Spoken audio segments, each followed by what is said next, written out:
Buen día amigos de Venezuela que nos siguen en la señal de Global TV 65.com, también los que oyen el programa en tuguarapo.com y Aicaracha. Y recuerdo que también nosotros tenemos el canal YouTube, donde usted puede ver el programa de Ender Arenas y Francisco Rojas acá en Global TV. También a las compañías de cable que tienen la amabilidad de llevar a sus hogares la programación de Global TV. Por supuesto, nosotros, como hoy es viernes, les decimos que esperemos que pasen un excelente fin de semana, que el lunes nuevamente estaremos con ustedes y además queremos felicitar a todos los maestros de Venezuela en su día, porque la gente a veces no valora la importancia de los maestros y los gobiernos son quienes menos lo valoran porque primero no los dotan de condiciones suficientes para ejercer su apostolado, porque en Venezuela ciertamente ser maestro es ser un apóstol, porque se trabaja en condiciones de mala calidad y además de eso los salarios que le pagan a los maestros son salarios que no sirven para nada, no alcanzan para nada. Yo no sé cuál es el salario que ganan los maestros, pero no debe ser más allá, un poquito más allá del salario mínimo. Y yo me pregunto, cuando alguien en el mercado tiene que comprar un kilo de harina de maíz por 250 bolívares, o tiene que comprar un kilo de harina de trigo por 600, o tiene que comprar un kilo de tomate 780 bolívares, uno de cebolla en 1200, en fin, y cuando tiene que comprar la carne, el pollo, el pescado. Oye, uno se pregunta a veces, ¿cómo puede un maestro ir a dar clases si no tiene el sustento para alimentarse ellos y su familia?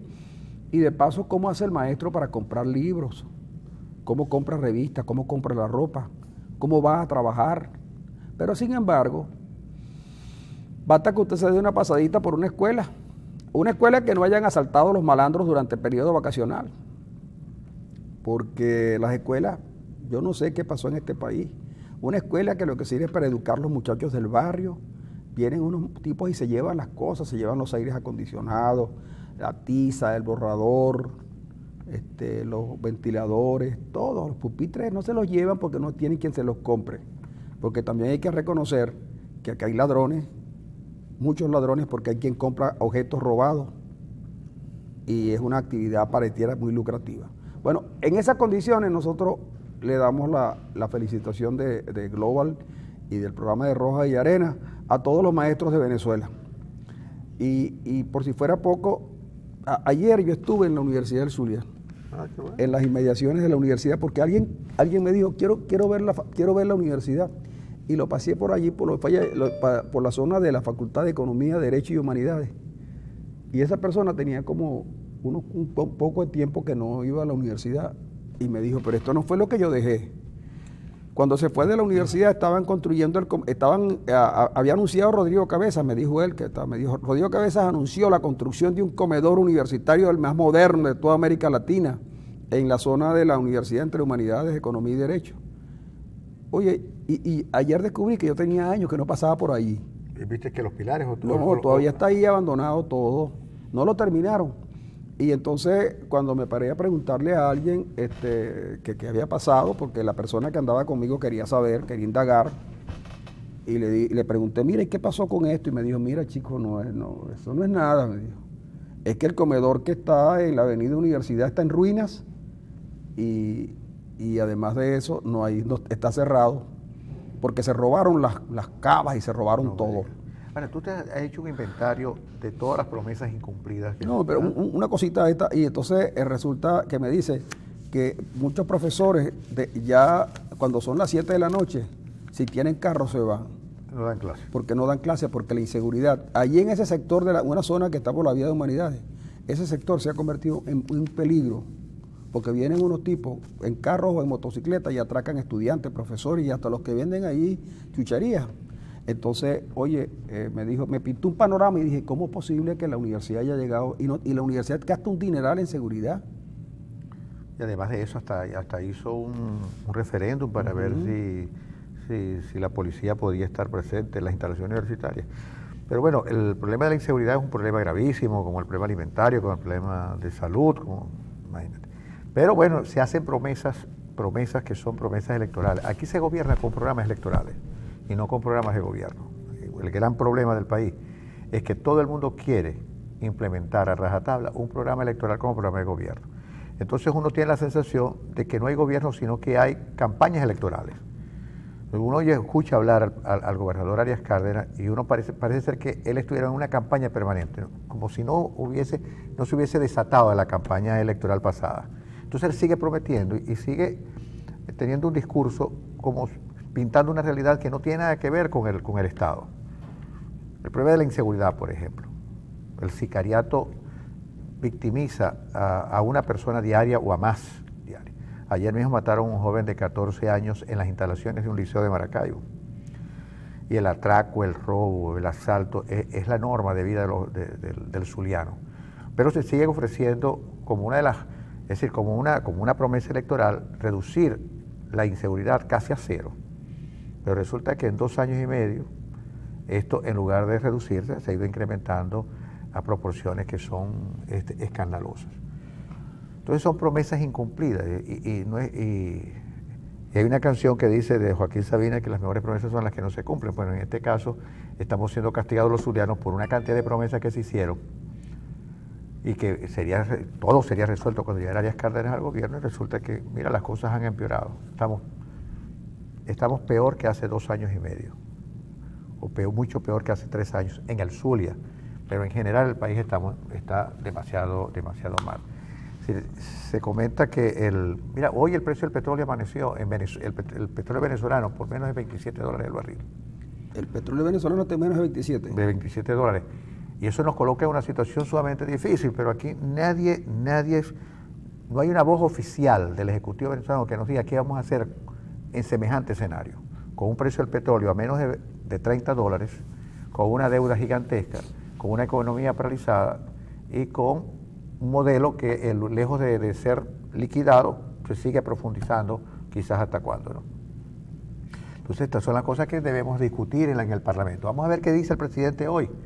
¿Tú no crees que el presidente hoy en su alocución en el Parlamento pueda darle respuesta a esas inquietudes tuyas? Bueno, yo creo que el presidente va a trabajar más sobre lo mismo y creo que sus palabras iniciales van a ser: vengo a esta Asamblea Nacional. ¿Por qué eres tan pesimista? No, yo no soy pesimista, yo lo que soy es realista. El presidente Maduro, después de las elecciones del 6 de diciembre, no ha dicho otra cosa en sus alocuciones públicas, que se trata de una asamblea de coburguesa, escuálida, fascista, golpística, etcétera, etcétera. Y todo su discurso redunda en esa retórica conflictiva, en esa retórica de ver en el otro un enemigo, en lugar de ver en el otro una posibilidad de diálogo, una posibilidad de acordar una salida para el país en general, y no seguir generando un escenario permanentemente conflictivo. Porque el problema no es que ustedes están en el poder y van a dejar el poder. Ustedes van a hacer poder por lo menos hasta el 19. Bueno, dedíquense a gobernar y a resolver el problema de la crisis. Pero no, parece ser que el no reconocimiento de que hay un adversario, que hoy es un adversario importante, que hoy es mayoría en el Parlamento, le causa tanto escozor que todo se va en insultos y en palabrotas. Y en palabrotas. Basta escuchar 2 minutos a Carreño para darnos cuenta de la baja calidad de lenguaje de ese diputado, donde llama cualquier cosa a todo el mundo. Incluso Jagua se dio el lujo de llamar lesbiana a una diputada. Entonces, así no se puede, así no se puede dialogar. Entonces, el diálogo tiene que hacer un exorcismo del insulto, del agravio contra los opositores, sino al contrario, considerarlos un adversario con los cuales en este momento hay que sentarse para un gran acuerdo nacional que saque al país de la crisis. Pero parece ser que de gobernar se olvidó al gobierno y hay que mantenerse en el poder a toda costa. Y este es un gran problema que hay que resolver. Hoy ojalá que el presidente diga algo distinto a que esto es una asamblea de coburguesa. Ojalá, y que haga, fíjate, el discurso de Obama no habló en presente, sino que habló en futuro, chicos. Es decir, habló para un país que debería comportarse de una u otra manera en el futuro, porque ya él sabe que va de paso. Entonces, proyectó su discurso hacia el futuro. Ojalá que el presidente Maduro haga más o menos lo mismo, que se afinque en el presente y construya un escenario futuro viable, gobernable, posible, y que no se afinque otra vez en el pasado. Que si Cantaura, que si Yumare, que si la guerra de independencia, que si los escuales. No. Entonces, el país necesita un lenguaje diferente, un idioma ¿Cómo diferente. haces tú, por ejemplo, si un tipo lo que sabes hablar, me perdona usted, profesor, que yo sé que usted maneja bien el chino, pero ¿qué haces? No, es que la pregunta es pertinente. ¿Cómo haces tú para que alguien que solo sabe hablar chino hable alemán? Sí, es difícil. ¿Cómo? Ahora, para eso, ya te voy a dar la respuesta, para eso hay traductores. Traductores simultáneos. Claro, entonces lo que tiene que tener la Asamblea Nacional es que de ambos lados, traductores, gente que entienda que hay cosas que están por encima de los intereses particulares o grupales y esos intereses obligan a ponerse de acuerdo. Ahora, ¿cómo haces tú cuando alguien confunde sus intereses particulares con los intereses del país? Es muy difícil. Es decir, si alguien confunde pueblo, Estado y nación, estamos en una situación difícil, dificilísima. Por eso, porque fíjate tú que en algunos casos las políticas son producto de los deseos de que las cosas sean como tú las quieres, como tú quieres que sean. Pero hay cosas que se te escapan de las manos. Por ejemplo, los venezolanos en algún momento consideraron que, dada lo que estaba viviendo y la manera como se expresaban las cosas en el país, pretendían primero que necesitaban orden. Y entonces necesitaban orden y necesitaban que alguien les dijera, uno nuevo, que iba a acabar con todo lo anterior para a partir de allí edificar un nuevo mundo, una nueva sociedad. ¿Qué terminó pasando? Que lo que ocurrió fue que los tipos quitaron a uno para ponerse ellos. ¿Qué terminó pasando? Que sí es verdad que en el pasado habían hechos puntuales de corrupción muy sonados porque los medios los llevaban al gran público y el gran público de alguna manera decidía, porque la gente esperaba el momento oportuno para o bien acusar de corrupto al funcionario de qué se trataba o esperaba una elección y lo sacaba cuando las elecciones eran cada 5 años. Pero ¿qué hizo la gente? A la gente le propusieron que en vez de hacer elecciones cada 5 años fueran cada 6 años. Que hubiera una reelección inmediata y después una reelección infinita, por siempre. Y la gente terminó aceptando eso. Y después le dijeron que no se trataba de que los problemas no eran los problemas cotidianos de una sociedad, sino que se trataba del sistema social, económico que vivía el país, que el capitalismo había sido un fracaso en todas partes del mundo y que la única salvación era el socialismo y comenzaron a operar por allí. Justamente cuando se dieron cuenta que la única manera de sostenerse en el poder era tratando de conculcar la libertad a los venezolanos. Al venezolano le secuestraron la palabra, al punto que un presidente de la Asamblea Nacional fue capaz de decirle a los parlamentarios, el derecho que tú tienes, es decir, si la República y sus instituciones deciden que el presidente es Maduro, está bien, que sé, pero tú no estás obligado ni a rendirle pleitesía ni a tratarlo como un emperador. Claro, es decir, tú no tienes por qué reconocer en Maduro más virtudes que las que le devienen de las que confiere la ley. Pero Diosdado Cabello, por ejemplo, tipo, yo no sé cómo calificarlo, ni quiero tampoco herir susceptibilidades, pero Diosdado Cabello le dijo a los parlamentarios, a unos parlamentarios que eran un poquito más que lo que ellos son ahora, y donde nadie fue a discutir si los diputados de Amazonas o diputados del Zulia eran legítimos. Nadie fue a discutirlo. Les dijo, ustedes aquí, el que no reconozca al presidente, no habla en esta asamblea. Y ese día les quitó la palabra al Parlamento. Les secuestró la palabra al Parlamento. Entonces, el venezolano creía que los parlamentos son así como decía Diosdado. Es lo que digo yo, y punto. Y manoteaba y le quito la palabra a diputado y aquí no me entra fulano de tal. Y cuando un diputado se ponía incómodo, como se puso Richard Mardo, como se puso Caldera, como se puso una señora de Monagas o como se puso María Corina Machado, y le allanaban la inmunidad parlamentaria desde el Tribunal Supremo, que ya sabíamos lo que era, y la Asamblea Nacional ratificada y fuera hasta con mayoría simple. Entonces, Venezuela un día recuperó el derecho de palabra en la Asamblea. Entonces tú ves ahora un debate para el que no están preparados los chavistas, porque es que ellos no conocen el debate. No conocen el debate y el debate tiene una desgracia, Arena, que es que tú tienes que hablar y cuando hablas tienes que decir las cosas bien y argumentadas. Y te pones en evidencia si no lo haces. Y te pones en evidencia si no lo haces. Entonces, por eso es que es bueno el Parlamento. El gobierno se dio cuenta tarde que había perdido la Asamblea Nacional. Y la oposición se dio cuenta que solo había ganado la Asamblea Nacional, que no había ganado más nada. Afortunadamente, las cosas vuelven a entrar en un cauce, porque a lo que más le duele al gobierno, claro, les preocupa que le vayan a activar un referéndum revocatorio, pero lo que más le preocupa al gobierno es que haya parlamentarios que pongan al descubierto toda la trama de corrupción que el país ha vivido durante años. Eso es lo que más le preocupa, porque ayer le decía, como cosa curiosa, 2 detalles. De repente, siempre dijeron que en Venezuela había quien le daba información a los narcotraficantes que ellos compraban para poder operarla con las naves. Y las naves caían en tierra. Las tumbaban en tierra. Yo nunca entendí, pero las tumbaban en tierra. Padrino ha dado miles de declaraciones de naves tumbadas en tierra. Bueno, muy bien. Ayer aparecen 5 miembros de la Fuerza Aérea de alta graduación, según ellos. Imputados por... Y 2 militares retirados, uno de la Guardia Nacional y uno del Ejército, de quien no dan los nombres, seguramente para guardar su buen nombre, para que no se vaya si no lo vayan a... Para que el honor no sea su divisa, para que el honor no deje de ser su divisa. Por eso, entonces, pero también en paralelo, resulta que sin que nadie dijera nada, apenas salió en un medio una información acerca de un señor que era, además de tesorero nacional, era tesorero de PDVSA, una cosa que no había ocurrido nunca en la vida y que parece una cosa muy extraña. Salía una fiestecita de este caballero en una de las más exóticas islas del Caribe. Oye, ayer al tipo lo cesan de sus funciones y uno no sabe por qué, sabiendo nosotros que ese muchacho es sobrino, o el muchacho, ese señor es sobrino de Cilia Flores.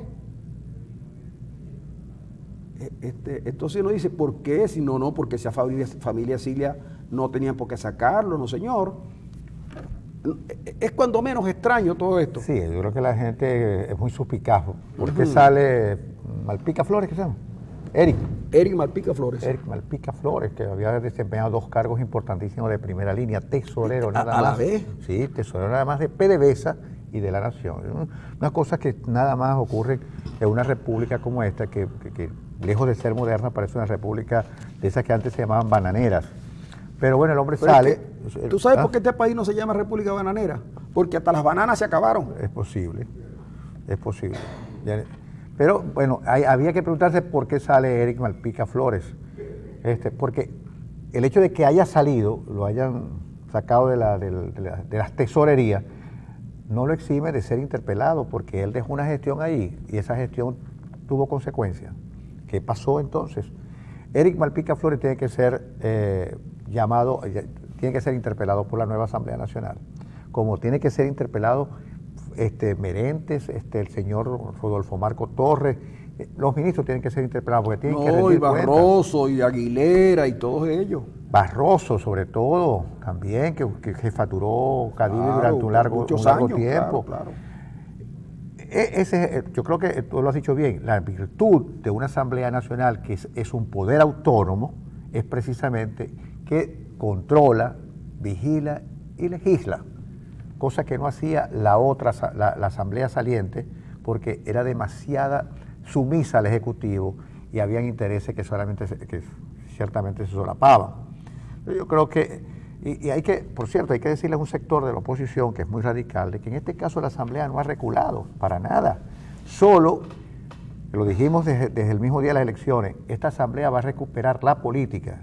Y en el caso de haber hecho el sacrificio de decir que 3 diputados tienen que ser desaforados, ha hecho política, es decir, ha recuperado la política, la capacidad de ceder un poquito para que no se pierda todo.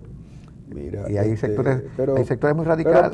Pero además de las penurias que el venezolano está pasando, porque hay que reconocer que todos los días a mí me da cosa con con la gente que en el Twitter pide medicina, que uno sabe que sí, es una cosa increíble. Claro, pero hay una cosa que yo creo que a los venezolanos les va a doler mucho más que la falta de comida, aunque Chaimel dice en su encuesta que 2 de cada 3 venezolanos consiguen la comida facilito.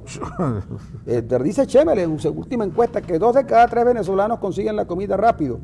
Pero lo que yo quería decirle es lo siguiente, mire, el venezolano sufre y no sabe cuándo para el sufrimiento, porque Arenas dice que el petróleo va para abajo, Pablo abajo el precio, pero ayer nos enteramos, como cosa que también que a mí me angustió mucho, es que PDVSA pareciera ser que no va a seguir financiando la carrera automovilística de Pastor Maldonado, y el Pastorcito puede quedarse a pie. Y entonces la única esperanza de nosotros de ganar, tener un triunfo internacional, del que el venezolano recupere la autoestima, la esperanza, el deseo de vivir, era Pastor Maldonado que ganara, por ejemplo, una carrera importantísima en la Fórmula 1, y PDVSA, dadas las tribulaciones que tiene por la baja de los precios del petróleo, pareciera que no va a poder seguir financiando la carrera de Pastor.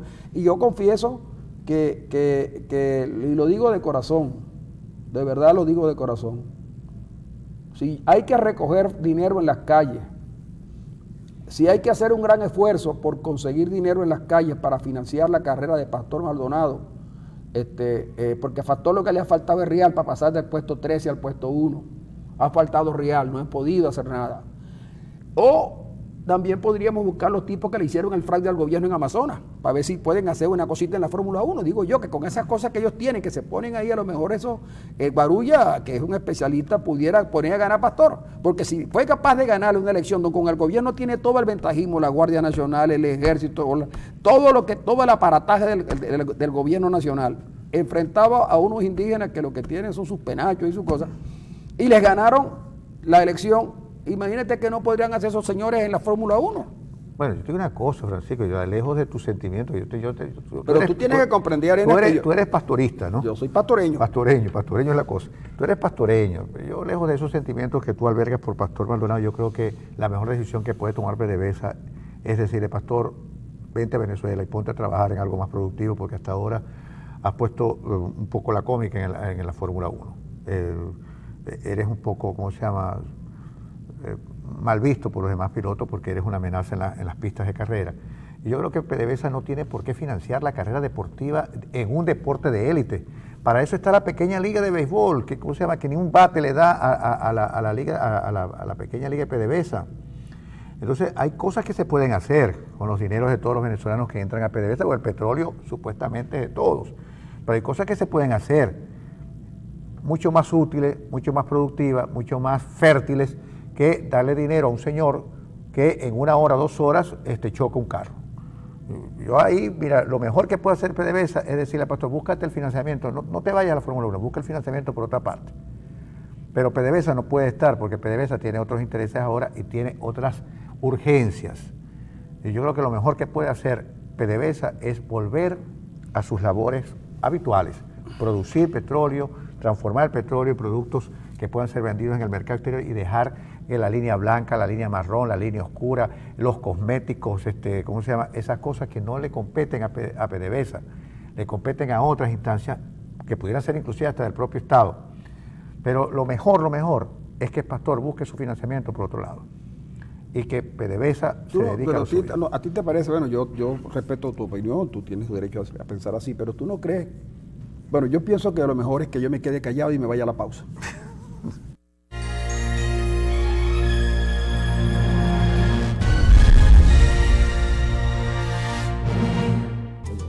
Aquí seguimos, amigos, después de oír la música, ¿no? La música es buena, pero fíjate tú que alguien me escribe y me dice ¿qué tal si el presidente de la República aprovecha su informe anual, que además tengo la certeza, como mucha gente, que va a ser muy seguido?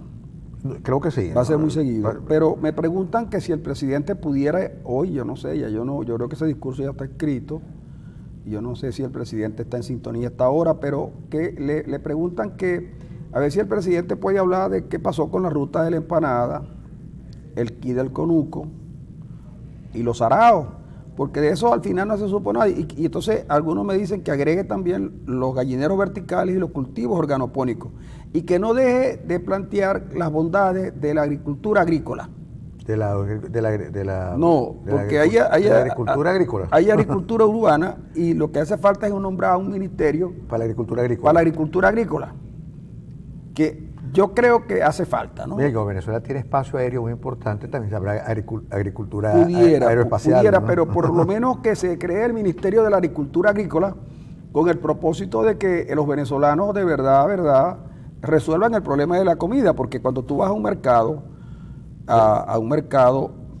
tú descubres que los precios son verdaderamente muy elevados, ¿no? Y entonces, un potecito de atún de los pequeños. De 240 miligramos, de 140 creo. Está buscando el millón de bolívares, los 1.000 bolívares, pues. Sí. Ahora, los 1.000 bolívares, y entonces tú te preguntas, ¿cómo puede alimentarse el venezolano? Y la respuesta no debe ser la guerra económica, el imperialismo o la oposición.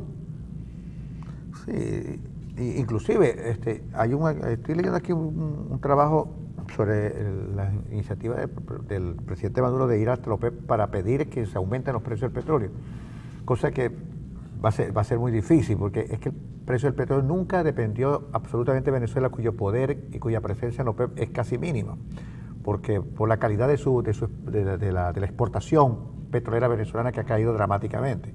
Todo pasa por Arabia Saudita.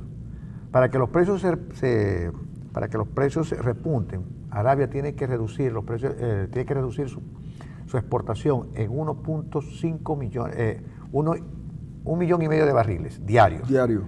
Y Arabia Saudita no está dispuesto a hacerlo porque el escenario a futuro es que el precio del petróleo remonta hasta $37 y ellos no quieren perder el mercado europeo sacando una producción ahora. Ellos están esperando, ellos tienen su juego, porque ellos son los que mayor exportación de petróleo. Porque es que además de eso, Arenas, resulta que Arabia Saudita tiene petróleo, puede sacar Arabia Saudita puede reducir o aumentar la producción cuando lo desee. El caso venezolano es que es dramático, porque es que Venezuela, primero porque como no hay cifras, no se sabe efectivamente cuánto petróleo está sacando Venezuela y cuánto petróleo está vendiendo. Y tampoco se sabía a ciencia cierta cuánto petróleo Venezuela regala a precios irrisorios a países amigos. Además que Venezuela está comprando petróleo liviano, que por cierto, algunos países ya no le quieren vender, sino cash, porque resulta que Venezuela no le ha pagado a las empresas y a los países que le han vendido petróleo. Resulta que era de suponer que los pozos de la zona de Monaga, en Oriente, iban a llegar por lo menos hasta el 40 petróleo liviano para mezclar con el petróleo semipesado venezolano y poder conseguir mejores precios en el mundo. Pues la producción de Monagas ha venido declinando dramáticamente y probablemente nos alcance hasta el 19, lo que obligará a que Venezuela se haga altamente dependiente de importaciones de petróleo liviano. Como Venezuela ha explorado poco y la explotación está muy detenida porque no se han hecho las inversiones que se tenían que haber hecho, entonces la producción venezolana viene también en declive. Y le salió un competidor, que no salió un competidor porque en Estados Unidos el petróleo no es propiedad del Estado. En Estados Unidos la propiedad del petróleo es particular. Y obviamente ellos sacan petróleo, venden petróleo en la medida que tengan su propia rentabilidad. Entonces, no es cuestión de que llamen a Obama baja los precios, o no es cuestión de que Maduro vaya, porque si en algún momento le vendieron al venezolano la especie de que Chávez había aumentado los precios petroleros, yo quisiera ver si Chávez en este momento hubiera estado en capacidad de bajarlo, de subirlo. Pues bien, nosotros no las vamos a ver difíciles y eso no debe alegrar a nadie. Lo que yo digo es que no puede ser que nosotros calculábamos el precio del petróleo, la teníamos en 100 y metíamos el presupuesto en 60, el otro en 40, y entonces ahora no soy capaz de decirle a la gente, mira, tenemos una situación delicada. Porque miren, hay una deuda no financiera que alcanza más de 14.000 millones de dólares. ¿Y sabe cuánto le deben a las líneas aéreas? Que ya por lo menos American Airlines iba a pérdida de 590 y tantos millones de bolívares. La deuda con las líneas aéreas cerca de 3.000 y tantos millones de dólares. 3.000 millones y tantos millones. Entonces resulta que así le debemos a la farmacéutica. La industria farmacéutica prácticamente en Venezuela tiende a desaparecer. Y así otras actividades que son importantes para el país, pero siguen con el dólar a 6.30 para favorecer a alguien, seguro, para favorecer a alguien, 6.30 en un dólar que no es posible. Que sí, eso debería ser ya sincerado. Bueno, esa es una de las cosas sobre las que Maduro debería hablar hoy. Ahora, la cosa también cierta es que, independientemente de la baja del petróleo, esta crisis que tenemos nosotros no nace por la caída de los precios del petróleo. Esa crisis estaba dando. Y estaban dando porque la política económica implementada por el gobierno desde el 99 ha sido incorrecta, ha sido inadecuada, ha sido inexacta para las circunstancias que vive el país. Es decir, solo que la baja de los precios del petróleo lo que hizo fue profundizar y colocar en un escenario dramático la crisis económica venezolana. Pero esta crisis no se le puede imputar directamente a la caída de los precios del petróleo. Y esa crisis estaba montada a caballo porque la política económica fue incorrecta. Y esa cosa es una cuestión que tiene un nombre y apellido, tiene un padre y tiene también un padrastro. De eso se trata. Entonces, eso de decir, no, la crisis económica, la crisis se sustrae a la capacidad del gobierno porque se debe a los precios del petróleo, que son consideraciones del carácter del mercado mundial. No, no. La crisis comienza mucho antes de la caída del precio del petróleo. Con el precio del petróleo a $100, ya Venezuela experimentaba profunda crisis, solo que había dinero suficiente para seguirle dando a la enorme clientela que el gobierno logró crear. Y yo te voy a decir, mira, cuando tú ves los carros por puestos que circulan en las principales ciudades de Venezuela, cuando tú ves las calles, yo te conté que yo anduve con alguien recorriendo Maracaibo y me dijo, mira, la cantidad de dinero que hace falta para mejorar la vialidad es inmensa, me dijo. La han ido dejando de deteriorar. Y me pregunta, en el pasado la gobernación del estado atendía la vialidad en Maracaibo, las vías. Pero además de eso, el alumbrado eléctrico. Además de eso, lo más seguro es que en cuestión de meses, o semanas, digo yo, se agudiza el problema del agua. Gravísimo. El problema del agua ya es grave, Francisco. No, pero se va a agudizar mucho más. Fíjate que la gobernadora de Estado Falcón, ayer reconoció que en Paraguaná solo queda agua para 15 días. Bueno, imagínate tú. Y en Coro, agua para hasta marzo. Entonces, imagínense ustedes lo que se le viene a este pobre país. Guárdame esta. Imagínense lo que se le viene a este pobre país, de verdad. Y entonces nosotros nos agarra si no hicimos las previsiones en dinero para cuando las vacas estuvieran flacas y bien flacas que están. Y te digo una cosa más, ahora que estás hablando del agua. La Iglesia considera que estamos a punto de una crisis humanitaria, especialmente por el problema alimentario, y está llamando a la preparación ya, desde ahora, de un proyecto de ollas comunitarias para paliar supuestamente el hambre que puede avecinarse por el problema de la alimentación. Bueno, es que ahora el venezolano no conoció nada de eso, pero una vez que llegan las ollas comunitarias, que van a llegar, porque cuando tú le decías, mira, el control de precios va a acabar con la producción nacional. No. Eso es un problema político. El control de cambio hay que levantar. No.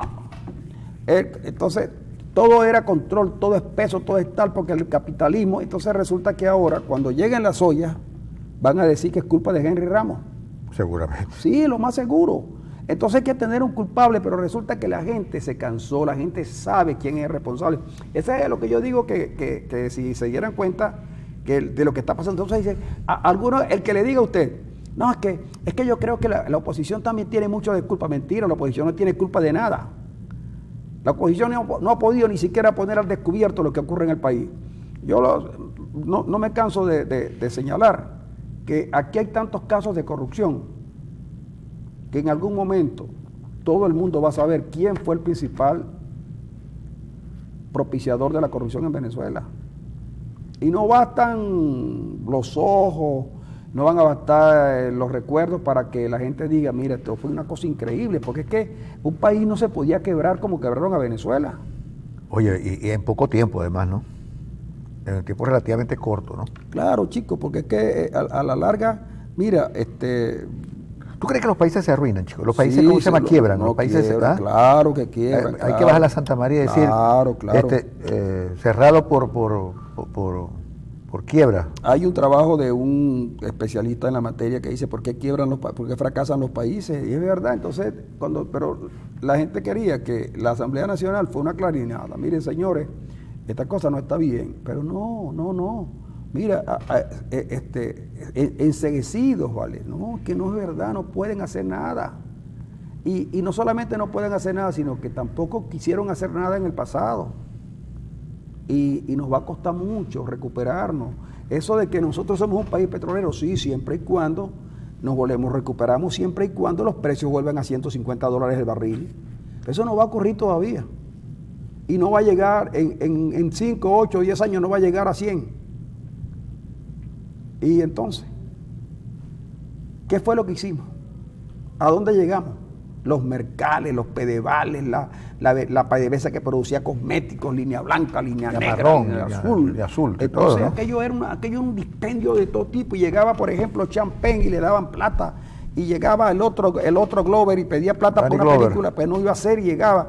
Mira, chico, y la única que no pudo venir porque no quiso fue Lady Gaga, que le dijeron que ella... Que No podía venir porque ya había demasiados cagos en el país. demasiado cagos en el país. Pero de verdad, míralo. Mira, no, aquí vino, ¿verdad? Que nosotros nos convertimos en un centro de reunión de Buscaplata. Bueno, chico, y ¿Ah? financiando edificios y financiando lo que fuera. Y pantallas electrónicas Claro, de estadios, chico. que un dineral que Mira, costaron el y que hoy Pachencho ya- Romero es una cosa se que está cayendo. al Pachencho Romero lo que le sale, mire, y lo que les digo con seriedad, es que túmbenlo y vuelvan a hacer un estadio más modesto. Túmbenlo, ese estadio no sirve. Las inversiones que le hicieron en la Copa América, todo el mundo sabe cómo se fue que se llevaron la plata. No sirve la grama, no sirve la pista, no sirve las gradas, no sirve nada. Y sin embargo, César Faría vino a pedir, como eres el dueño del equipo de aquí, le vino a pedir que los juegos de la eliminatoria por el Mundial se hicieran aquí en Maracaibo. Eso no se puede hacer allí, eso hay que tumbarlo. El estadio, Pachencho Romero, hay que tumbarlo, vayan y lo ven. Una vergüenza. Le gastaron hace menos de 15 años, 15 es mucho, menos de 10 años le gastaron un dineral. ¿Y dónde está? El que le gastó el dineral está fuera del país y no regresa. Sí. Ujú. Bueno, Entonces, bueno, menos mal que Pastor todavía nos da cierta esperanza. pero ¿qué esperanza, Pastor Francisco? Tú No, yo creo que depositas sí. esperanza en unas cosas tan increíbles, chicos. Arenas, yo creo que sí. Yo creo que los más grandes exponentes de la venezolanidad en este momento son Rosita Bueno, fíjate, y Pastor. Y Pastor porque anda dando tumbos por todas las pistas del mundo. Y Es una Rosita loca porque que- también da tumbo. Y Rosita porque también. Da tumbo. Exactamente. Entonces, no, necesitamos otros valores. Este es el país de Rosita y Pastor. Bueno, lamentablemente, es lamentable que sea así. Porque Pastor no tiene vida en la Fórmula 1, me refiero. Pastor debe regresarse al país y trabajar aquí, mira, En PDVSA. pudiera ser En PDVSA Lago. en PDVSA probando motores. Probando motores, claro. En PDVSA. Y la señora Rosita debería ponerse a estudiar, definitivamente, y a sacar una carrera universitaria si puede, y a ser más productiva en lugar de decir las cosas que a veces dice, o empatándose con gente indeseable. Y lo malo de todo, Arena, son las grandes denuncias que en todas partes hay. Ayer yo no sé, a mí no me conta eso, ni lo comento porque está en los medios. Acusan a Venezuela y a Irán de financiar a un partido que se llama Podemos en Sí, España. En España, así dice la prensa hoy. ¿Eso será verdad, Arena? Claro que sí, Francisco. No hay menor ¿Tú crees, duda. Arena? Claro, sí, a Maldonado, iba a decir yo, a Monedero, que es más o menos lo mismo, andan con las mismas monedas en el bolsillo. Le hemos dado cualquier cantidad de dinero, lo mismo que a Pablo Iglesias y a otros españoles. Tenemos a uno que, ¿cómo se llama?, que es el asesor directo de Maduro en asuntos económicos. ¿Quién? En estos días vi el nombre de él, uno de apellido Mancilla. Oye, creo que. y una pregunta que te voy a hacer, porque yo hoy quiero hacer preguntas. Arena, a mí me enviaron una imagen del ministro de Finanzas con tatuado. Eso no debe ser verdad. No, sí, está tatuado. Tiene tres Pero tatuajes.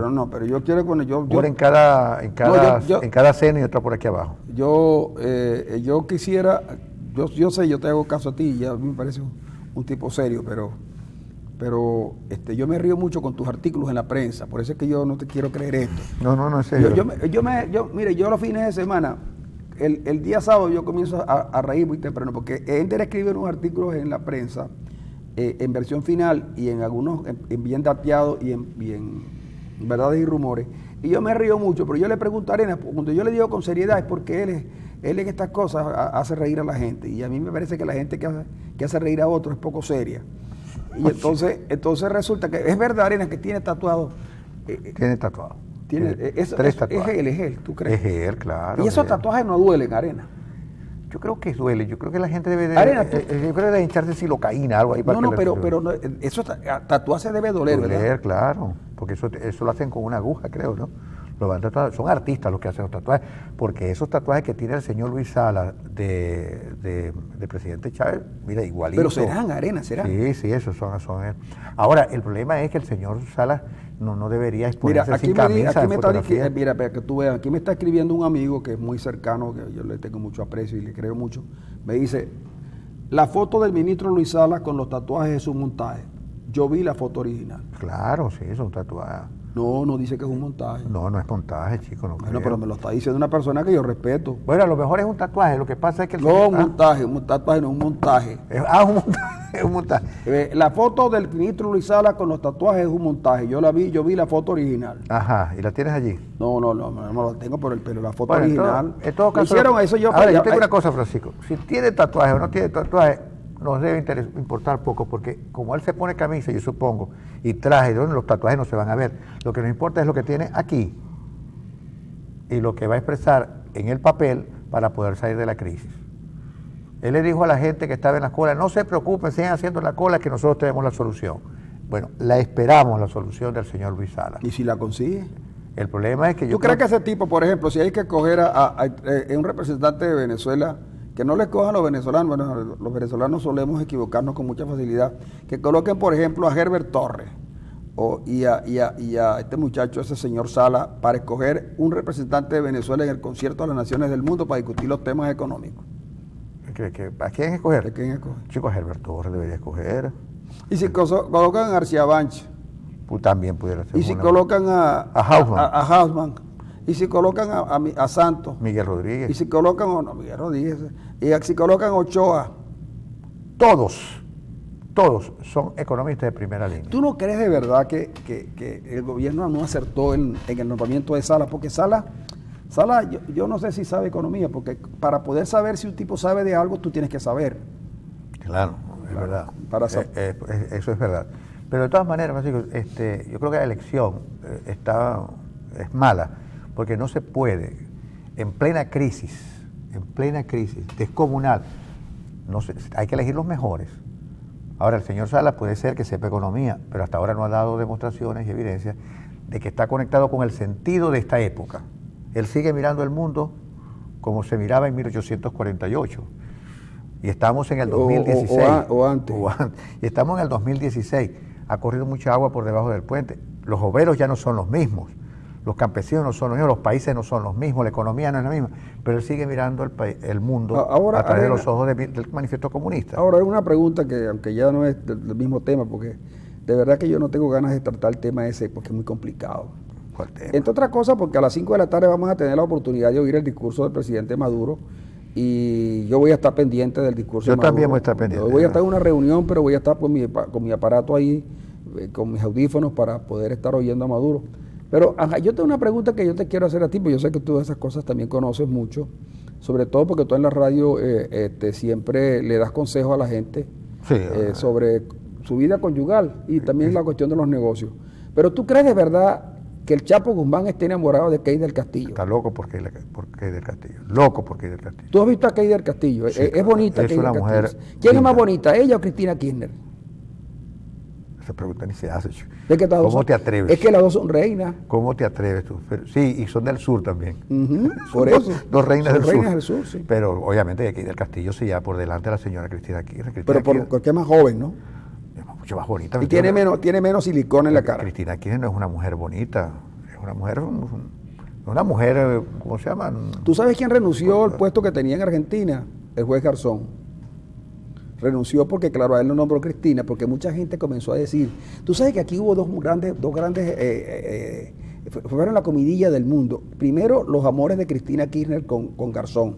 Pero eso es verdad. Pero yo no sé. ¿Tú qué conoces todo ese pero bueno, se comentó mucho, pero sabes que en el libro de Bocaranda, lo que cuenta Bocaranda, en el libro de Bocaranda. No podía ser de otro. Sí, Bocaranda dice que dice Bocaranda, que no soy yo, pues, porque por supuesto a mí me pueden acusar de cualquier cosa menos de estar diciendo lo que digo yo, porque yo siempre digo lo que dicen los demás. Bocaranda cuenta que Chávez quería que Cristina Kirchner le cuidara a los hijos y que entre ellos dos había un entendimiento. Pudiera ser. Bueno, y entonces Bueno, pero lo que Chávez nunca fue acertado en sus decisiones, déjame decirte. Creo que después del 4 de febrero y después de... Porque Chávez pretende siempre sustituyó el país, el gobierno por momentos electorales. Tuvo éxito electoralmente, eso es verdad, pero nunca fue acertado en sus decisiones. Basta la última decisión que tomó antes de morirse. a mí me dicen que Chávez era como un alcalde del Zulia, que son buenísimos para ganar elecciones, pero pésimos gobernando. Sí, así es. Sí, Y señor. parece que Venezuela tiene mucho de eso. Dice que hay uno que él mismo lo cuenta, ¿no? Que él dice, yo soy como Chávez. Y ante el estupor de la gente, ¿cómo que tú eres como Chávez? Sí, yo soy como Chávez porque yo gano las elecciones, pero no sé gobernar. Bueno, sí. Como candidato soy buenísimo, pero como alcalde soy pésimo. Claro, y él lo sabe, él lo cuenta porque tiene la valentía bueno, de contarlo. en buena parte el presidente Chávez fue así también, un excelente candidato con una fuerza, pudiéramos llamar, casi de terremoto. Oye, ganó una elección, chico, ya prácticamente casi liquidado pues, ya físicamente, y Chávez ganó una elección decir, y la ganó bien. Es como el CID, pues, ¿no? Claro, pero también cuenta Giordani que Chávez ganó esa elección, pero que rasparon los dineros del país. Bueno, a fuerza Dice de dinero. Giordani, ¿no? Giordani dice que se rasparon 12.000 millones de bolívares, ¿no? 12.000 millones de bolívares, ¿no? Sí, para la campaña. Mucha plata. Rasparon toda la olla para que Chávez ganara en las condiciones en que ganó, enfermo y en una situación muy precaria. Pero eso te da idea de la fortaleza del liderazgo de Chávez en ese momento. Pero como gobierno, como gobernante, Chávez fue muy malo. Dejó el país postrado. Y con el peor piloto al mando para salir de la postración. Y ese es el resultado que tenemos hoy. Pero estas cosas a veces la gente le molesta que uno las diga. Pero hay que decirla porque a alguien tenemos que asignarle la responsabilidad de la situación en que estamos. Venezuela no tiene por qué estar así como está hoy, en el grado de postración en que está. Porque hemos tenido los mayores ingresos en toda la historia del país. Y sin embargo los logros han sido los peores. Este es el peor momento por el que hemos pasado en toda la historia republicana, estos últimos 17 años. El momento de alegría que vivimos era porque había unos precios del petróleo exorbitantes y el gobierno se encargó de desbaratar esa enorme fortuna. Pero ahora... Ahora, Arena, otra pregunta. Porque a mí me gusta hacer preguntas. Yo no sé por qué yo he descubierto. Porque tú eres profesor de formación, chico. Sí, ¿verdad? Pero a mí me gusta hacer preguntas fáciles. ¿Ah? Papaya. Sí, pero fíjate lo siguiente. ¿Tú te acuerdas de aquel funcionario público que saltó a la fama porque se casó con una muchacha, con una joven de mucha influencia política, y llegó a la vicepresidencia de un país y se le conoce como el vicepresidente de los huevos? Sí. Por varias razones. La pregunta es la siguiente: ¿los huevos se consiguen a 420 no. o a 900? No, tampoco. 1.200 bolívares compré yo hace 3 días. 1.200 bolívares. Unos huevos que parecían de perdiz. Chiquitico. Los huevos de perdiz son pequeños. Chiquitico. Eso me dicen a mí, que los huevos de perdiz son pequeños. Sí. No te voy a contar eso. Oye, ¿por qué raza lo llaman Bueno, porque resulta que el hombre chico, en un arrebato, porque claro, también era que él se sentía que lo iban a quitar, ¿no? Porque él fue un tipo inocuo, ¿no? Pero lo pusieron en un ministerio importante. Bueno, pero lo pusieron en un ministerio importante a un gobierno que no le da importancia a la universidad. Eso también es cierto. Un gobierno que no le da importancia a la educación superior puede poner a cualquiera ahí. Al tipo los huevos también. Al tipo los huevos. Entonces resulta que Mario me dice que tenemos que ir a la pausa, pero yo quisiera comentarte que en algún lugar de Maracaibo es posible conseguir huevos a 700 bolívares. Sí. Bueno, yo conseguí hace 3 días a 1.200 bolívares. Unos huevos así. Chiquitico y caritos.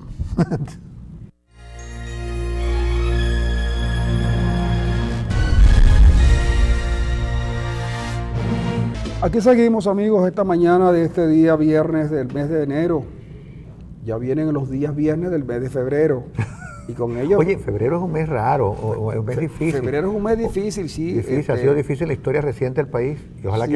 que pasemos liso por él, ¿no? Y entonces resulta que hoy es viernes, los viernes son diferentes a los otros días, y entonces, pero les decimos que el mes de febrero también trae viernes. Todos los meses traen viernes. Sí, ¿no? el febrero trae viernes, pero además en febrero es el carnaval. usted tiene la oportunidad de, si no consigue un buen disfraz, no se preocupe. Si usted quiere pasarla bien, disfrácese de Henry Ramos, porque le van a tirar tomates y huevos, y con alguna habilidad usted puede hacer un buen perico. Usted puede hacer su perico. Usted puede coger, cuando le tire, lo que tiene que decirle a la gente es que no solamente se limiten a tirarle huevos y tomate, cebollín, sino un poquito de cebollín y una que otra cebolla. Ahora me pregunto yo, ¿quién está tirándole cosas a Ramos Ayub, como se conoce ahora en esta época? Porque era la luz cuando era Deco, ahora que es de Primera Justicia, es Ayub. Es que serán los ricos, porque ¿cómo puede tirar la gente huevos a 900 bolívares y tomates a 780? Hay que decir entonces que la culpa de la escasez de tomate la tiene el oficialismo. Porque los guarda para tirar a Ramos Ayub. Claro, porque están guardando para tirarle, imagínate tú, son 112 diputados. Porque así digan que 3 no están, son 100. Suponte que, fíjate, 2 tomates por diputado son, ¿cuántos? 200 y pico de tomates. 200 y pico de tienen que ser tomates. tomates grandes para que duela el golpe. 200, ¿y cuántos kilos no hay en 200 y pico de tomates? Chacho, eso va a ser todos los como días. 10 kilos. Fíjate que la gente que está por ahí, que alrededor del Parlamento, y que están gozando, porque que van a hacer ahora una pasata. ¿Verdad? Una pasata. Sí. Con el tomate. Entonces, no es verdad, y entonces yo digo que la Asamblea Nacional debería sesionar de vez en cuando en el Paseo Bolívar de Maracaibo también, ¿verdad? Para nosotros tener también la oportunidad. O sea, digo esto porque me contaron que el día pasado, cuando llegaban los diputados de la oposición, les tiraron tomates, ¿no? y cebollas, y le tiraron huevos también. Pero también, ¿sabes que también se equivocó la gente y le tiró algunos tomates y huevos a algunos diputados oficialistas? No. Sí, se equivocó también. No, también no sí, creo. También. No, que por los diputados oficialistas todos se conocen. Pero hubo que los atacó también, parece. Yo le escuché. No, eso es. No, que va, eso no es cierto. Yo no los ataca a nadie.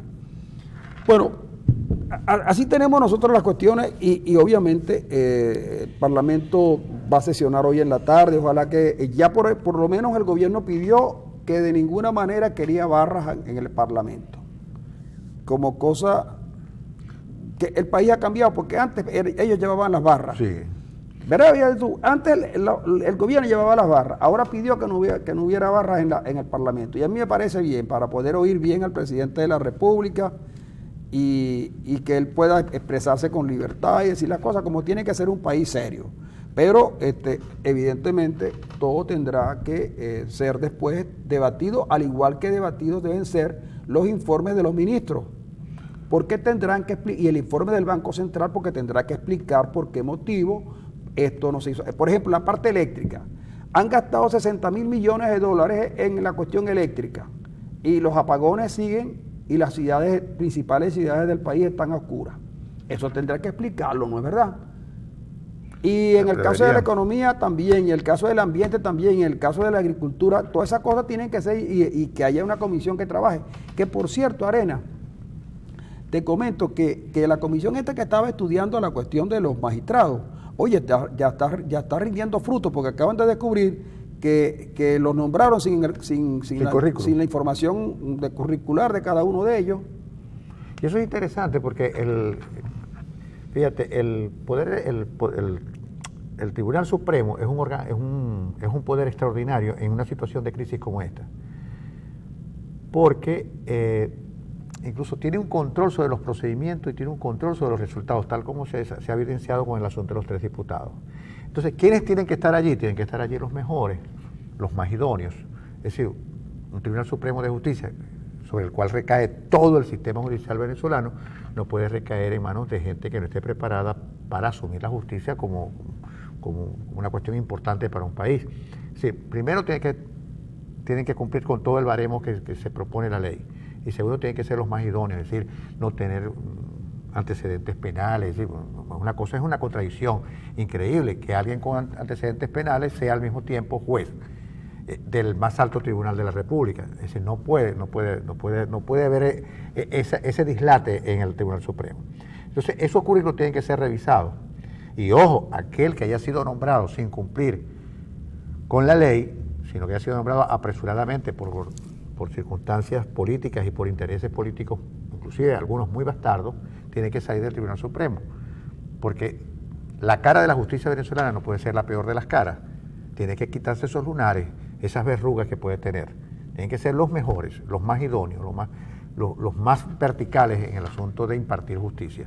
Y ojalá que eso sea así, y ojalá que la revisión dé cuenta de que sí, de que todos son buenos y de que si hay malos tienen que calabaza, cada uno por su casa. Y que cada quien, y por supuesto, la próxima vez que se nombre un magistrado, que el país sepa quiénes son y que se hagan las cosas como tiene que ser, y que se hagan un periodo no vacacional, porque casi que lo nombraban el 24 de diciembre. Sí, señor. Y esa gente preocupada porque no sabía si lo iban a nombrar. Y algunos de ellos dijo, llegó San Nicolás. Sí, sí señor, mira, ¿sabes qué difícil? Que por 12 años nosotros tengamos frente al principal tribunal del país a los menos buenos en derecho, a los menos idóneos, a los menos preparados.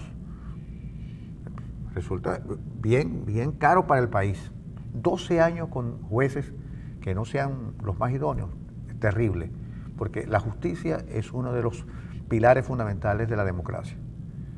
No puede estar en manos de los peores. Así que ojalá que todo sea lo mejor para el país, porque eso es lo que esperamos nosotros, ¿no? Oye, ¿sabes qué sale este viernes, chico? ANTV, pero tendrán que cambiar el nombre porque ya no es el canal de la Asamblea Nacional. Bueno, pero no tiene por qué, se puede llamar de otra manera, ya no es el canal de la Asamblea Nacional, ese es un canal que es un canal de televisión que se lo entregaron a los trabajadores y ellos lo irán a regentar, solo que lo único que yo creo que no va a pasar es que el Parlamento, el dinero del Parlamento lo siga financiando, eso es lo que creo que puede pasar. Ahora mira, por cierto que en eso de las comisiones nombraron a Tomás Guanipa, presidente de la Comisión de Medios, y yo creo que hay muchos casos que tienen que ser debatidos allí, ¿no? Sobre todo porque aquí no solamente han habido casos de violaciones flagrantes a la propiedad y a las leyes del país a la hora de adjudicar frecuencias y cosas de esas. El caso de Radio Caracas, pues, está bien. A Radio Caracas se le venció la concesión. Está bien. El gobierno podía hacer uso de la concesión. Lo que no tenía derecho el gobierno a hacer uso de los bienes de Radio Caracas, que eso es una empresa que se debía a accionistas y que esos accionistas no podían ser expropiados de esa manera. Ese es un caso no resuelto, que tendrá que resolverse en algún momento, porque Radio Caracas no solamente dejó de ganar dinero, sino que sus equipos se deterioran y no se sabe si los han colocado, si los han hecho el mantenimiento adecuado. Eso no quedó claro. Eso fue una decisión que se tomó en un momento de euforia, pero que va a ser analizada. Igual que el caso de los trabajadores petroleros injustamente despedidos. Porque yo estoy de acuerdo que el que despidieron justamente, ese no tiene derecho, pero tenía por lo menos derecho a que se le analizaran su cuestión de prestaciones. Pero hubo gente que fue despedida injustamente a quien tienen que pagarle. Yo no sé si será hoy, yo no sé si será mañana, yo no sé si ellos estarán vivos para cobrar, pero hay que pagarle. Porque tú no los podías despedir de esa manera y lo hiciste. Bueno, entonces... un despido injustificado. Así como casos, te estoy diciendo que en Venezuela lo primero que hace la oposición es rescatar la palabra, una palabra secuestrada en el Parlamento, así tienen que irse restituyendo los poderes. Por eso es que yo digo que no se le deben violar sus derechos a nadie, porque a la larga los que están en el gobierno se van del gobierno muy tranquilos, pero los que se quedan tienen que ir hacia adelante resolviendo los problemas que otros dejaron. Y esa es la vida. Pero cuando tú alertas de que eso puede pasar, entonces, y no te hacen caso, alguien tendría que pagar por eso. El caso, por ejemplo, limítrofe con Guyana. Oye, eso se perdió. Yo estaba convencido hace unos meses atrás que eso estaba perdido. Ahora estoy absolutamente convencido. Lo de Guyana. Claro, lo de Guyana. Claro, Guyana nos ganó la pelea. Guyana nos ganó la pelea a nosotros. Nos ganó la pelea porque el principal protagonista de esta cuestión prácticamente le cedió esa victoria a Guyana. Yo te voy a leer una frase y tú me vas a decir de quién es. Yo creo que ir contra esa estructura populista de dádiva, de agencia, de colocación a un criterio, yo creo que hay que ir contra esa estructura populista de dádiva, de agencia, de colocación a un criterio gerencial. Oye, por la palabra gerencial no es José Vicente Rangel. No, no es José Vicente, obviamente. Tampoco es Chávez. Dios mío, ay Dios mío. Es Moreno. Aristóbulo Isturi.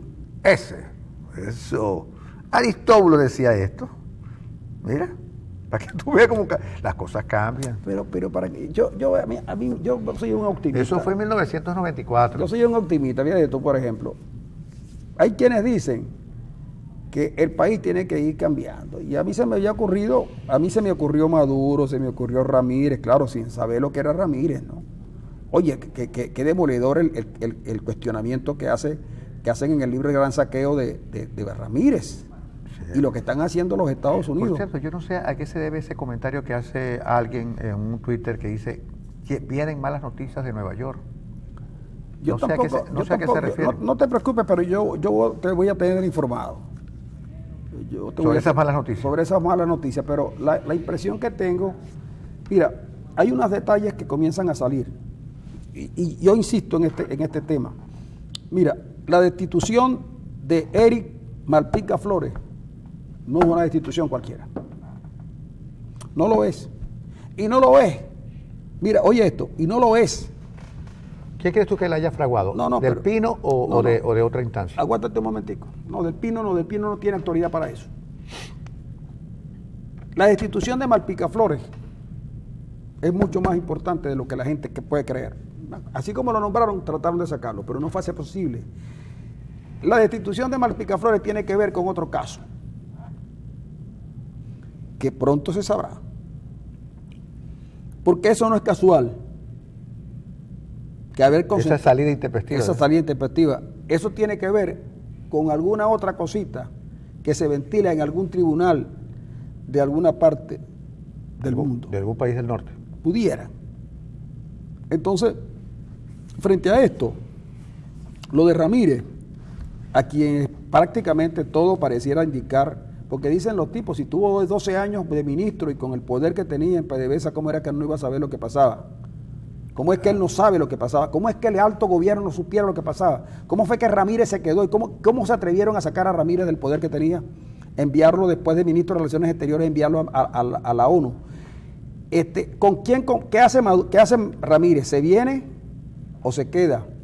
¿Conversa? ¿Qué crees tú? Yo te confieso que... ¿Tú crees que se quede y dirija la Asociación Venezolana de Niños Cantores en el exterior? Yo no sé, pero eso que están diciendo, si es lo que están diciendo del caso Podemos con Irán, Venezuela y un alto funcionario, y eso lo toman como elemento base, entonces es obvio que Maduro tiene que hablar en algún momento sobre el caso Ramírez. Y tiene que hablar Maduro en algún momento porque él lo nombró sobre el caso Flores, el caso de Malpica Flores, claro. Esas son cosas que están allí y que son indetenibles. Y como son indetenibles, yo te decía que creía en Ramírez, que creía en Maduro, que creía, incluso llegué a creer que Diosdado Cabello, pero claro, yo no quiero juzgar a Diosdado Cabello por sus últimos episodios, porque Diosdado no está bien, pues, o sea, Diosdado no está bien, Diosdado está en una situación muy complicada. Entonces, por supuesto, todas esas cosas que él está haciendo hay que analizarlas con mucha frialdad, porque él perdió mucho, pues Diosdado Cabello lo derrotaron en Monaga, chicos. A Diosdado Cabello, habiendo hecho una campaña donde entregó lo que era y lo que no era en Monaga, le dieron una paliza, compadre. Entonces, anímicamente él está muy mal. Y además, te voy a decir lo siguiente. Alguien muy cercano a Diosdado lo abandonó. Pero no voy a dar detalles.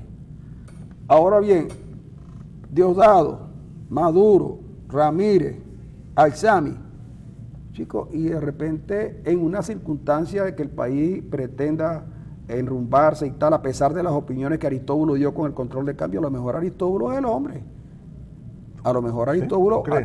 El hombre de la transición. Bueno, pudiera ser Aristóbulo Isturi. Pudiera ser. Porque fíjate tú, con un parlamento trancado, sí, con un Diosdado Cabello moviendo piezas para que el enfrentamiento subiera mayores, de repente Henry Ramos... Henry Ramos lo reconoció. Henry Ramos dice que se reúne, que acuerda 2 veces por teléfono con Isturi. Y una vez que está, comienzan las cosas y le dice, mira, no puede. Comienzan las cuestiones a bajar. Y Maduro, que había sido persuadido de que fuese a dar su mensaje a la sala constitucional, y él sabe que ahí no es el camino, no era el camino, decide por la vía de la vicepresidencia ir al Parlamento. Entonces, No nos neguemos a nada. La gente tiene que estar preparada para todo. Para cualquier cosa. Para cualquier cosa. Porque si es por el bien del país, bueno, yo estoy de acuerdo que va a pasar, va a haber penuria. Con el plan, si seguimos por donde vamos y con un plan que viene. Pero un plan que viene donde, por ejemplo, tú decidas, mira, ya el dólar no puede estar a 6.30. Muchos se van a querer retirar, aunque a 60 todavía les conviene, a 80 todavía les conviene. Sí, y que el país recupere cierta normalidad y que por lo menos haya un plan para echar hacia adelante la actividad industrial y la actividad agrícola. Eso pueden darse. Ahora, tiene que paralelo también resolverse el asunto de la seguridad, porque yo no estoy seguro si yo que tengo que ir al campo o a cualquier otra parte, si no hay seguridad, la gente no va a producir, porque en las carreteras atracan y les quitan a la gente todo. Fíjate, por ejemplo, que cuando en la zona, la gente que viene de la Villa del Rosario en la mañana, en la madrugada para Maracaibo a trabajar o a alguna actividad empresarial o por alguna enfermedad, entre el kilómetro 20 y el 40 los atracan. Ahí hay unos reductores de velocidad y los tipos están ahí esperando a que pase la gente para atracarlo y quitarle los bienes. Te voy a leer una nota aquí de Bucaranda que me parece terrible. Dice que Venezuela está siendo investigado por 4 países por el lavado. No sé si lo leíste. Dice, el foco está puesto en Venezuela y sus ciudadanos. La investigación de las autoridades arrojó que la quinta parte de todos los ingresos del Tesoro venezolano, es decir, el 20% en estos 17 años, fue robado, dilapidado, regalado o colocado por personeros civiles y militares del chavismo y madurismo y sus redes de lavado. Eso lo dice Bucaranda. Pero el caso es que Francia, España, Italia y Reino Unido tienen una averiguación muy activa. Entonces quiero decirte lo siguiente. Hay unos tipos que porque tuvieron buenos abogados y porque alegaban que en Venezuela nunca se les hizo ningún juicio, ellos lograron que se les desbloquearan las cuentas que tenían bloqueadas en el Banco de Andorra y en el Banco Madrid. Lograron eso. Y lo lograron y están a salvo. Hasta que aparezca otra cuestión y los vuelvan a enganchar. Pero hay un lavado de dólares en las que el país tiene que salir rápidamente a resolverlo.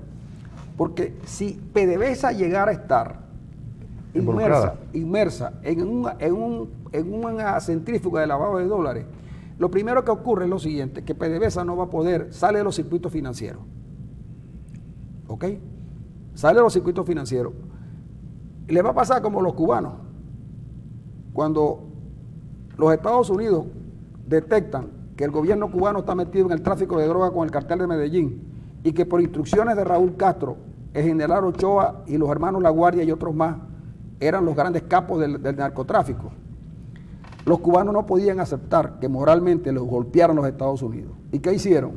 Fusilaron a Ochoa y a Tony La Guardia y metieron preso a 5 más, entre ellos a Patricio La Guardia, para tratar de sacarse ese San Benito. Imagínate tú que el Estado venezolano tenga que defender a PDVSA de una acusación de lavado de dólares, en la que pudo haber incurrido, no porque el presidente de la República lo planteara, sino porque algún funcionario en concierto para delinquir pudieran haberlo hecho. ¿Qué pasa? Que al salir PDVSA del circuito financiero, ¿cómo se financia? ¿Cómo sale de allí? ¿Cómo se produce petróleo? Y la otra cosa, que van a tener que, ya entregaron a 7 militares, la fiscalía, a lo mejor van a entregar otros cuantos más y no te extrañes que algunos que hoy se sienten seguros tengan que ser entregados. Y esos que son entregados, ¿qué hacen los que entregan? ¿Qué hacen los que entregan? Porque a Maclé lo tienen aquí y Maclé no volvió a decir más nunca nada, pero todo el mundo reconoce que Maclé era un narcotraficante para la DEA, para el gobierno colombiano y para el gobierno venezolano. Oye, pero mientras Maclé estuvo en Venezuela era un hombre honorable. Y financista, ¿no? Era un hombre honorable y financista. Además, tuvo de la presidencia de la República un reconocimiento por su bondad, por su altruismo. Entonces, este caballero... Oye, pero, y por cierto, está callado, ¿eh? Bueno, pero es que no está callado, claro que está callado. Porque pues tanto que habló en Colombia. No, pero tiene que estar callado, porque si él no se está callado, lo más seguro es que él... Lo callen. Termine, pudiera. Entonces, imagínate tú que él era amigo de Aponte a Aponte. Y él no le importó decir todo. Él dijo que él tenía diputados en la nómina y militares, dijo Maclet, y debe tener las pruebas. Bueno, fíjate que el discurso de Montoya ayer, por cierto, fue bastante importante en ese sentido, ¿no? Porque Montoya destapa una buena parte de la investigación hay que hacerla. Claro, que esa investigación hay que hacerla y eso es lo que preocupa. Que es revocatorio, no. El gobierno, el pueblo venezolano no le dio potestad a la Asamblea Nacional para revocar al presidente. No, señor. El pueblo venezolano le dio el mandato a la Asamblea Nacional para que controlara, para que legislara y para que respetara la Constitución, no para estar sacando al presidente. El presidente saldrá o no saldrá dependiendo de las circunstancias que se den en el país. Y entonces, obviamente, en la medida en que el debate lleve a discutir estos aspectos que son muy espinosos porque se pasaron muchos años sin decir nada, entonces, ¿qué va a pasar? Que cuando comiencen comiencen a aplicar quién pagó la defensa inicial de los jóvenes, de los caballeros que están detenidos en Nueva York. ¿Quién protegió? Y Aramendi dice que él hizo eso del fraude que hizo porque lo presionaron desde el gobierno venezolano. Pues amigos, esto lo seguiremos conversando el lunes porque Mario está con una angustia existencial porque Almiquita le mandó las empanadas y no las ha podido disfrutar. Nosotros nos tenemos que marchar, pero el lunes regresamos con ustedes para seguir hablando de estas cosas que tanto le interesa al venezolano y le comentaremos además el discurso del presidente Maduro en el Parlamento. Dígale usted ahí, despide usted que en chino que usted sabe despedir. Chao. Chao, lunes.